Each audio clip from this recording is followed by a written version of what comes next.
राधे कृष्ण दोस्तों। नाम जप और भक्ति की महिमा तो हमने देख ली और आगे भी देखेंगे। पर अब भयंकर से भयंकर अशुभ और भयंकर से भयंकर मनहूसियत को नष्ट करने के लिए आपको श्री कृष्ण की आज्ञा और सेवा में रहना अनिवार्य ही है। ठाकुर सेवा ही आपके अशुभ कर्मों को और अशुभ प्रारब्धों को और दुखों को नाश करेगी। कहीं भी किसी भी प्रकार की सेवा का अवसर प्राप्त हो, किसी वैष्णव की सेवा या पांचों पहर आठों पहर लड्डू गोपाल की सेवा, उनके श्रृंगार से लेके भोग तक सारी सेवाएं में आपको जान डालनी होगी। भक्ति भाव और नाम जप में जितना सामर्थ्य है उतनी ही सामर्थ्य सेवा में होती है मित्रों। यहाँ तक कि महाप्रभु वल्लभाचार्य जी ने ठाकुर जी की सेवा से ही उनको प्राप्त किया था और आज यही सेवा पुष्टि मार्ग वल्लभ कुल संप्रदाय से जानी जाती है। तो महाप्रभु जी अगर सेवा भाव से ठाकुर जी को प्राप्त कर सकते हैं मित्रों, तो अशुभ कर्म, प्रारब्ध, मनहूसियत और दुख तो उनके सामने बहुत ही दूर की बात है। अब अगर आप ये सेवा नहीं भी कर पाते तो आप हवेली सेवा कर सकते हैं, अर्थात धाम सेवा या मंदिर सेवा।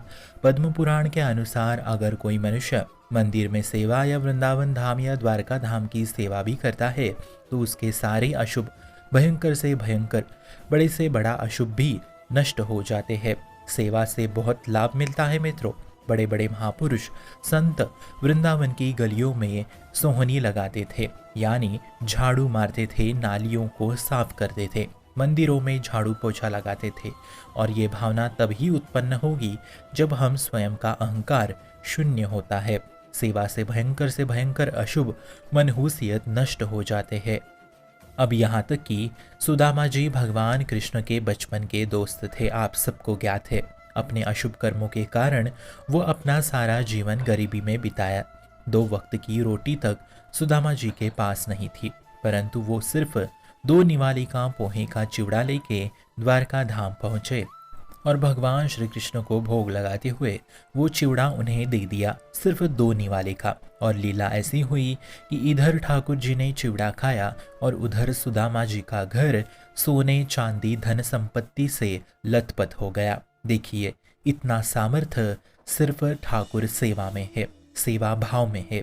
इसलिए आप इतना अवश्य समझे कि जब तो सर्वसमर्थ है ही, परंतु ये सेवा नहीं है मित्रों। और प्रारब्ध सेवा करने से नष्ट होते हैं।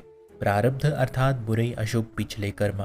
तो कोई भी विघ्न आपको परास्त ना करे, ऐसा आप चाहते हो तो सेवा में लग जाइए। वो भी सिर्फ सेवा नहीं करनी है, सेवा अगर करनी ही है तो वो भी निरंतर नाम जप के साथ ही करें। और यदि आप वास्तविक सेवा करने में असमर्थ है, किसी कारण आप वास्तविक सेवा नहीं कर पाते, तो आप मानसिक सेवा का भी आधार ले सकते हैं। आप अपनी आंखें बंद करके ध्यान मुद्रा में जाते हुए, राधा नाम रटते हुए आप सोचते रहिए, आप ध्यान लगाते रहिए कि आपने श्रृंगार धराया, भोग धराया, ऐसा ऐसा श्रृंगार आप मानसिक रूप से करते रहिए। ये भी एक प्रकार की सेवा ही है। तो कुछ इस प्रकार से सेवा के साथ आप अपने अशुभ कर्मों को, दुखों को और प्रारब्धों को नष्ट कर सकते हैं, वो भी कुछ चंद दिनों में। शुभम भवतु कल्याणमोस्तु।